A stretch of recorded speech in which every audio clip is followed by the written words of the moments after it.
Samajwadi party के प्रमुख अखिलेश यादव की बेटी के खिलाफ सोशल मीडिया पर कथित आपत्तिजनक टिप्पणी करने के मामले में पुलिस ने एक आरोपी को मध्य प्रदेश के रीवा से गिरफ्तार किया।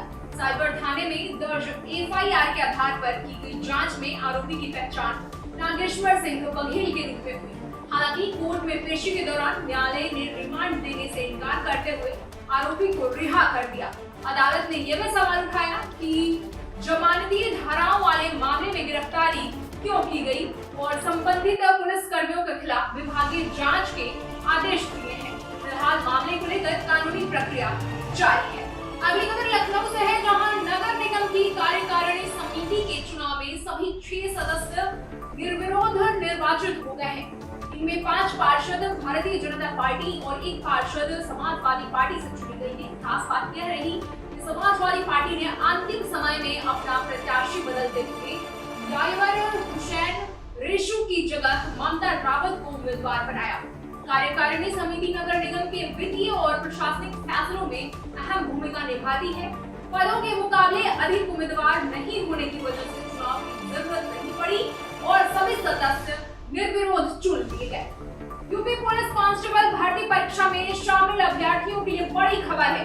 उत्तर प्रदेश पुलिस भर्ती एवं पदोन्नति बोर्ड ने भर्ती परीक्षा की सभी 6 पालियों की आंसर की जारी कर दी है। अभ्यर्थी बोर्ड की आधिकारिक वेबसाइट पर जाकर अपने प्रश्नों और उत्तरों का मिलान कर सकते हैं। किसी प्रश्न या उत्तर को लेकर आपत्ति होने पर उम्मीदवार 23 जून तक ऑनलाइन आपत्ति दर्ज करा सकते हैं।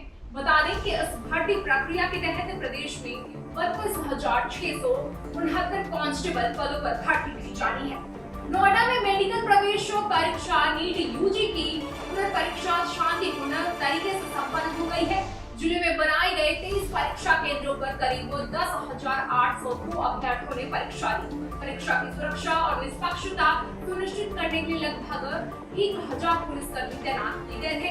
सभी केंद्रों की निगरानी सीसीटीवी कैमरों और कंट्रोल रूम के माध्यम से की गई। प्रशासन के अनुसार परीक्षा शांतिपूर्ण और व्यवस्थित माहौल में संपन्न हुई तथा किसी भी प्रकार की अव्यवस्था या गड़बड़ी की सूचना नहीं मिली।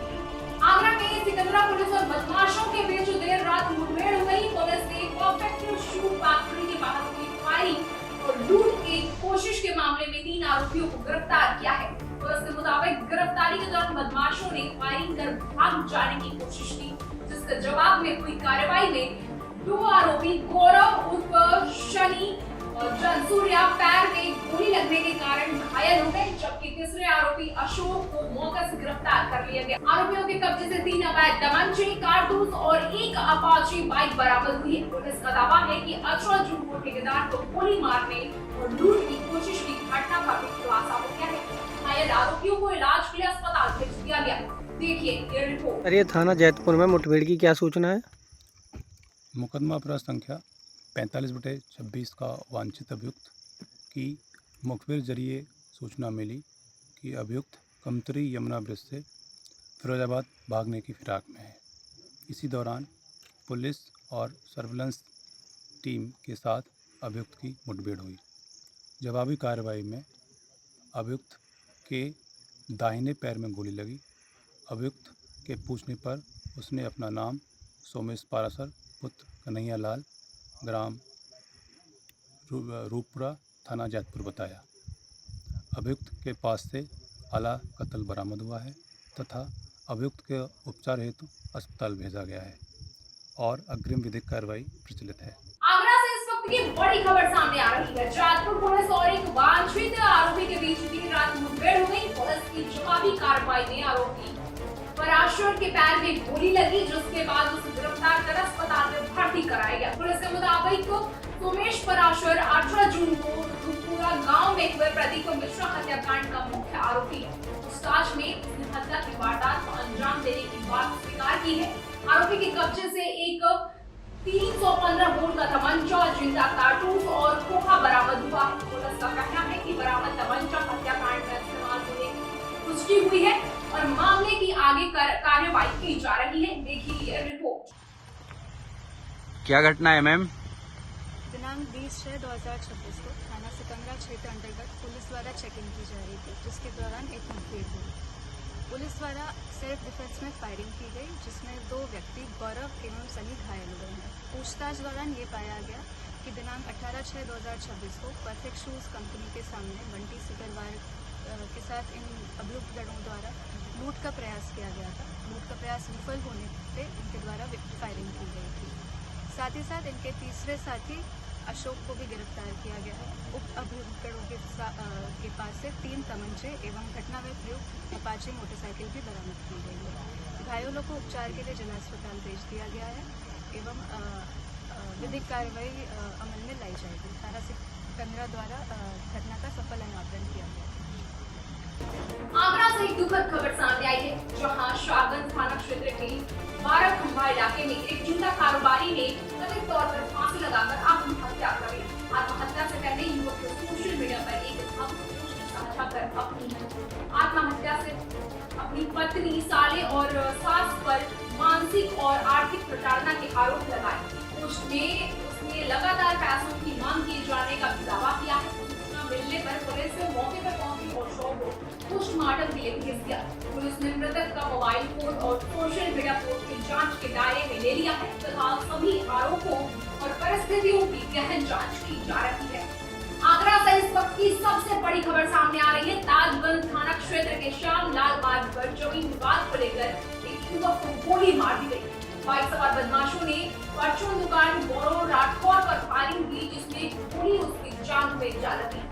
घायल गौरव ने हमलावरों को पकड़ने की कोशिश भी की, लेकिन आरोपी मौके से फरार हो गए। भागते समय बदमाशों ने फायरिंग कर इलाके में दहशत फैला दी। घटना सीसीटीवी कैमरे में कैद हो गई है। घायल का अस्पताल में इलाज चल रहा है। वहीं महिला अधिवक्ता संगीता राठौर ने जमीन विवाद को लेकर कई लोगों पर हमले का आरोप लगाया है और पुलिस पर पहले की शिकायतों पर कार्रवाई न करने का भी आरोप लगाया है। फिलहाल पुलिस सीसीटीवी फुटेज के आधार पर आरोपियों की तलाश में जुटी हुई है।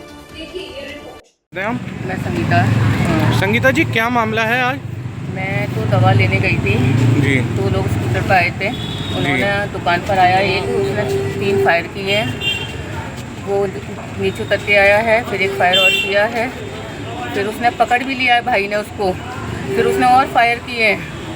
और ये पड़ोस में एक किशन भैया रहते हैं, उसने पकड़ के मारा भी है और गौरव राठौर में गोली मार दी गई है। कई दिनों से मुझे धमकियाँ मिल रही थी। कौन है ये व्यक्ति, क्या है मामला? एक हमारा प्रॉपर्टी केस चल रहा है, जिसमें भोपाल के बच्चे हैं, टीटू राठौर, दिलीप राठौर, संदीप राठौर, सुनील राठौर, प्रदीप राठौर, अजय राठौर, अमित राठौर, सियाराम राठौर। इन्होंने मुझे ये काफ़ी दिनों से मुझे परेशान कर रहे हैं। गोली कहाँ लगी है आपके भाई के? अब फिलहाल जांघों में लगी है, 28 में। अभी हॉस्पिटल भेजा है मैंने उसको। अभी कुछ समय पहले लगभग 10 बजे के आसपास डायल 112 से सूचना प्राप्त हुई कि ताजगंज थाना क्षेत्र में पुरानी मंडी के पास एक दुकानदार को एक अज्ञात व्यक्ति के द्वारा पैर में गोली मारी गई है। इस सूचना का तत्काल संज्ञान लेते हुए थाना ताजगंज पुलिस और मेरे द्वारा घटनास्थल का निरीक्षण किया गया और मजरूब को उसके परिजनों के द्वारा उपाध्याय नर्सिंग होम में दाखिल कराया गया है, जहां वह उपचाराधीन है और फिलहाल उसकी स्थिति सामान्य है। पुलिस के द्वारा घटनास्थल के आसपास की सीसीटीवी फुटेज को चेक किया जा रहा है और सभी पहलुओं पर जांच की जा रही है। जो भी तथ्य प्रकाश में आएंगे उनके आधार पर आवश्यक विधिक कार्रवाई की जाएगी। लखनऊ में विश्व हिंदू रक्षा परिषद के अंतर्राष्ट्रीय अध्यक्ष गोपाल राय ने पुलिस प्रशासन पर संत कबीर नगर जाने से रोकने का आरोप लगाया है। गोपाल राय का कहना है कि जब बखीरा थाना क्षेत्र में दलित युवक की हत्या के बाद पुलिस परिवार से मुलाकात कर संवेदना जताने जा रहे थे, लेकिन पुलिस ने उन्हें हाउस अरेस्ट कर लिया। उन्होंने कहा कि प्रशासन का तर्क है कि उनके वहां जाने से माहौल प्रभावित हो सकता है। हालांकि गोपाल राय ने कहा कि उनका उद्देश्य केवल पीड़ित परिवार से मिलना और उन्हें सांत्वना देना था। उन्होंने यह भी कहा कि माहौल सामान्य होने के बाद वह दोबारा पीड़ित परिवार से मिलने चाहिए। देखिए ये रिपोर्ट। की हत्या होती है, उसके बाद विश्व हिंदू रक्षा परिषद से गोपाल राय को आज जाना था पीड़ित परिवार से मिलने, लेकिन जाने की इजाजत नहीं मिली। रात में पुलिस ने पुराना वही एक नोटिस थमा दिया। क्या कहेंगे?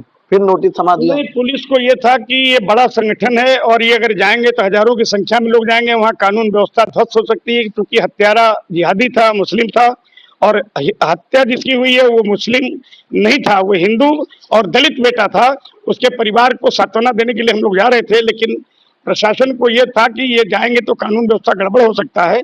इसकी डर से प्रशासन ने अपना बचाव करते हुए अनुरोध किया, उस अनुरोध को स्वीकार कर लिया गया। लेकिन हो सकता है आजकल में हमारा प्रतिनिधि जरूर जाएगा और वो हमारे ग्रुप में वो खबरें भी पड़ेगी। क्या लगता है, बार बार आप कहीं भी जाने लगते हैं तो नोटिस थमा देते हैं, ऐसे क्यों हो जाए प्रेस किया? भाई आप तो शांतिपूर्वक जाते हैं। देखिए, उनको मालूम है कि संगठन बड़ा है और कब कितना प्रचंड और क्रांतिकारी संगठन है कि जब होता है तुरंत इकट्ठा हो जाता है। तो ऐसी स्थिति में लोगों को एक डर बनी रहती है कि कानून व्यवस्था गड़बड़ होगा तो वरिष्ठ पदाधिकारी जैसे डीजीपी तक हमको सस्पेंड कर सकते हैं। तो ऐसे में पुलिस अपने बचाव के लिए अलर्ट रहती है। तो फिलहाल हमारे साथ बातचीत करने के लिए विश्व हिंदू रक्षा परिषद से गोपाल राय थे, जहां कहा कि फिर से हम एक बार कोशिश करेंगे जाने की और पीड़ित परिवार से मुलाकात करेंगे। फिलहाल लखनऊ से मनीष रस्तोगी, तहलका इंडिया न्यूज के लिए। लखनऊ के सिविल अस्पताल में उस वक्त हड़कंप मच गया जब एक युवक ने जमकर उत्पात मचाया। बताया जा रहा है कि युवक नशे की हालत में अस्पताल पहुंचा और वहां तोड़फोड़ शुरू कर दी। इस दौरान उसने डॉक्टरों और नर्सिंग स्टाफ के साथ भी अभद्रता की। हंगामे और तोड़फोड़ के दौरान युवक खुद भी घायल हुआ। सूचना मिलने पर हजरतगंज पुलिस मौके पर पहुंची और आरोपी युवक को हिरासत में ले लिया। फिलहाल पुलिस इस पूरे मामले की जांच कर रही है। तो ये थी आज की वो बड़ी खबरें जो दिन में प्रदेश में हलचल मचाए रखी। और भी देश और प्रदेश की बड़ी खबरों से जुड़े रहने के लिए देखते रहिए